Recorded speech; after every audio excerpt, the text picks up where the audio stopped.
Most people think that exercise requires a gym, a whole lot of time, and a plan. But what if a 90-second habit done twice a day, no equipment, no gym, could trigger real biological change? Hello, health champions. Today I'm going to show you exactly what happens inside the body when you do 25 push-ups twice a day. And some of these results are probably going to surprise you. And the first thing that happens when we do push-ups is that we create a muscle challenge. We put pressure, we put tension on a muscle fiber. And that mechanical load on the muscle starts a signal that will stimulate something called mTOR, which is a pathway that will start muscle protein synthesis. So we start building muscle from the result of that signal. And 25 push-ups is kind of a sweet spot, and I'll tell you why. Because it's enough of a challenge to stimulate that pathway to start the protein synthesis, but it's not so much of a challenge that you're going to start breaking down muscle fiber extensively, and you don't have to have special recovery days. So when you really do a hard workout, when you really go, when a bodybuilder goes into the gym and really pushes his body, they usually separate legs from upper body because their goal is to break down the muscle so that it really starts growing stronger. So that's much more of a challenge. And when you do that, you're going to need 48 to 72 hours, 2 to 3 days for that muscle to repair and regrow. But the beauty here is that it's hard enough to provide a challenge, but not enough that you need recovery days. So you can do this twice a day and you can keep doing it. And the signal that you generate is enough to last about 24 to 48 hours. The process you initiate, it kind of stays active for that duration. And therefore, if you do these things twice a day, then you're going to keep that anabolic window, that muscle growing window open continuously. And even though a push-up is a fairly simple, straightforward exercise, you just lay down and start pushing. You don't need equipment, you just need your body. It's still quite complex and it activates a lot of different muscles and muscle groups. So first of all, the active muscles are pectoralis major, your big chest muscle, the triceps, the back of the arm, and the anterior deltoid, the front of the shoulder. So those are the primary movers. But then there's a lot of contributing muscles and stabilizers. So you also have the serratus anterior and the pectoralis minor. You'll engage all of your abdominal muscles, the rectus, the obliques, internal, external, and you will also activate your back muscles, the erector spinae, the extensor muscles for your back. You'll activate your hip, the glute maximus on the back of your hip, and the iliopsoas, the hip flexors on the front. And furthermore, in the upper back and shoulders, you activate something called rhomboids, low and mid trapezius, and the rotator cuff muscles. And even on the lower body, even though it's more passive, you're activating the quadriceps, the big thigh muscles, and the tibialis anterior, which is on the front of the lower leg. So all in all, despite it being such a simple exercise, you're activating about 20 different muscles when you do a push-up. Next thing that happens is that you're activating your heart as well. And there is a connection here that we're interested in. So when you do something that requires muscular endurance, such as 25 push-ups, what they have found is that that is a proxy for cardiovascular health. In other words, if you can do 25 push-ups, that means that you are improving your cardiovascular health. And they found in a study that men who can do 40 push-ups, they used that in their test, and they found that they have a dramatically reduced risk of heart attack compared to people who could only do less than 10.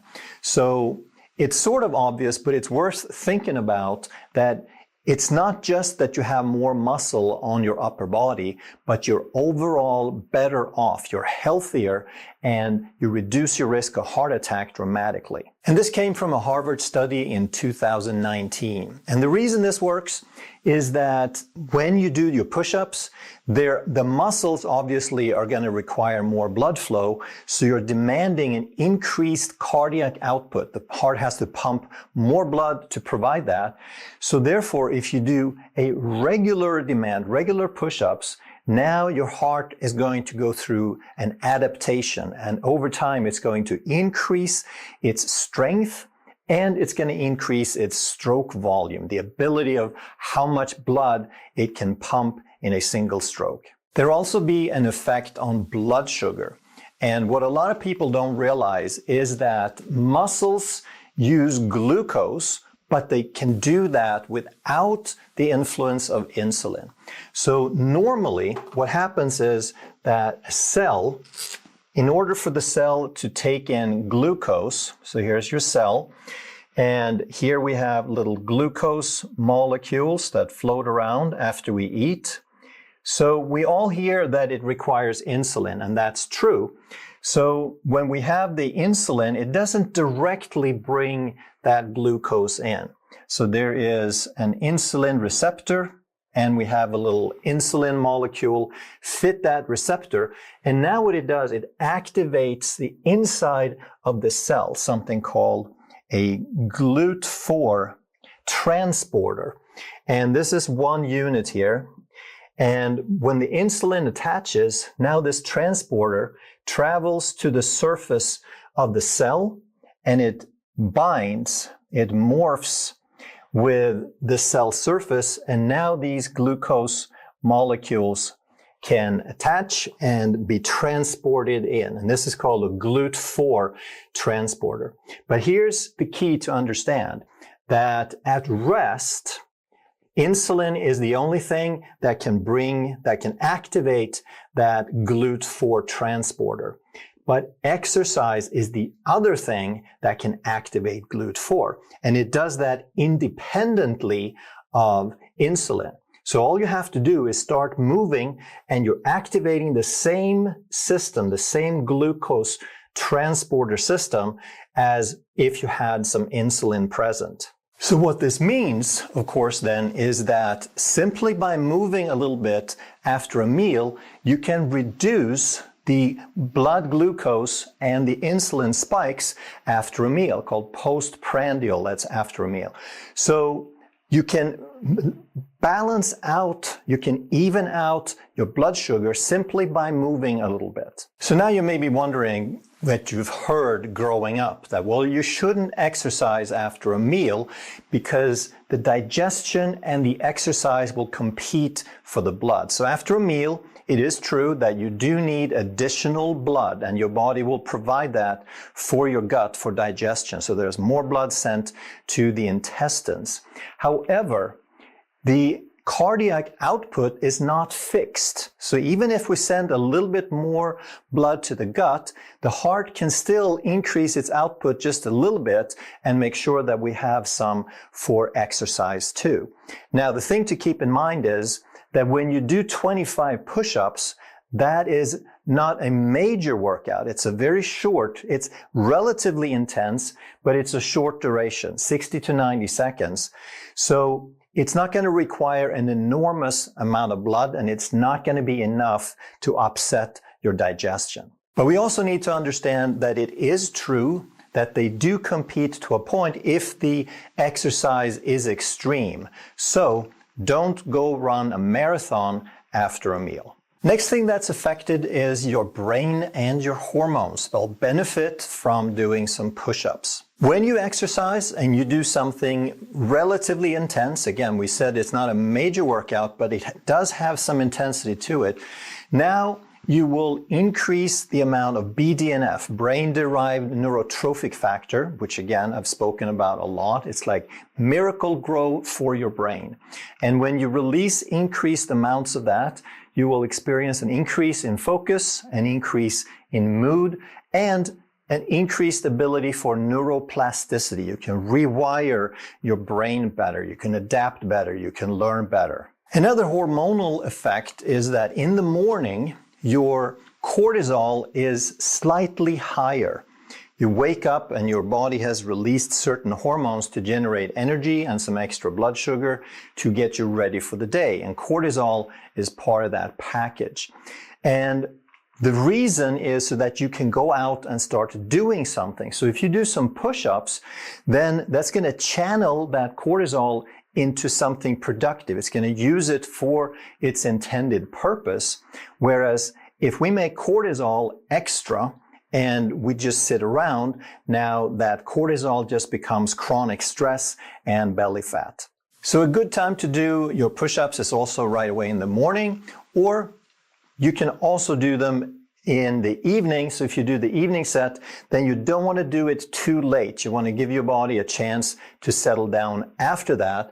And now what it does, it also boosts your testosterone and your human growth hormone a little bit in addition to the BDNF, and it helps you get ready for sleep better. So we want to understand that it's not just exercise. If you do some push-ups, you do get the exercise, but you're also giving yourself a brain boost twice a day. And if you pay attention, you will notice that you will indeed experience these things. You will feel a little bit brighter, a little more alive, better focus and mood. So once you start this and give it a try, which I strongly suggest, I would say do it for 90 days because it takes several weeks to create a habit. But if you do it even a little bit longer than that, now that's an ingrained habit, and you'll also start noticing some benefit that feels so good that you don't want to stop. And so week 1 and 2, right in the beginning, after just a few days, you will get significantly stronger. You will notice you have improved strength.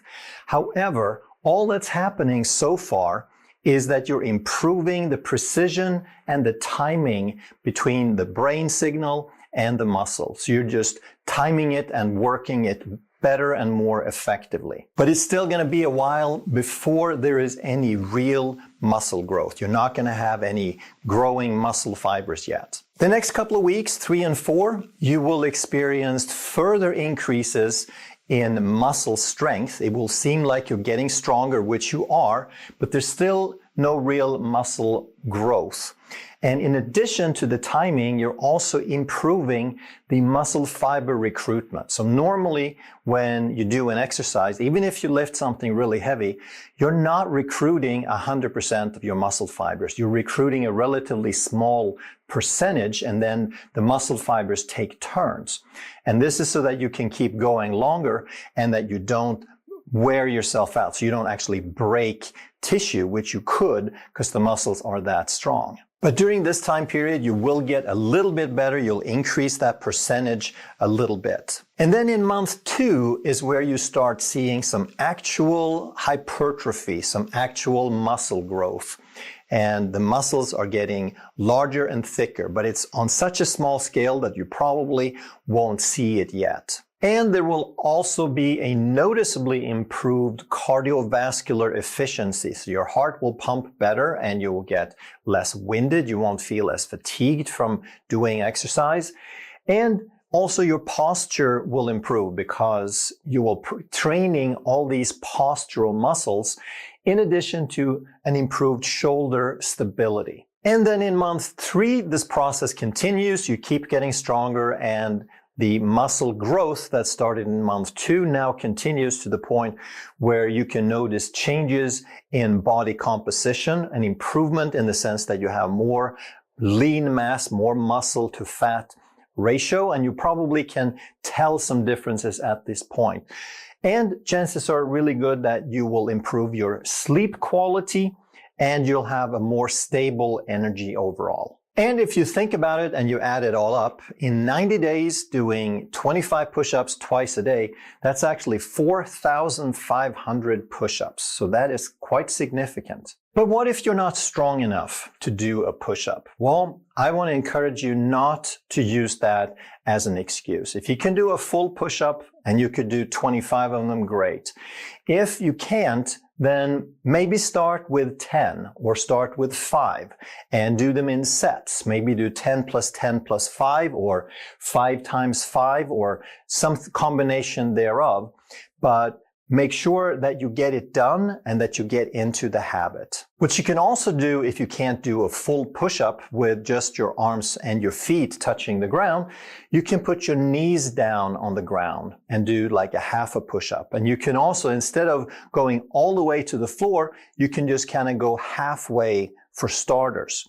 So use any combination of those factors to find something that you're capable of doing. And if this is still too much, then you can do a push-up against a wall.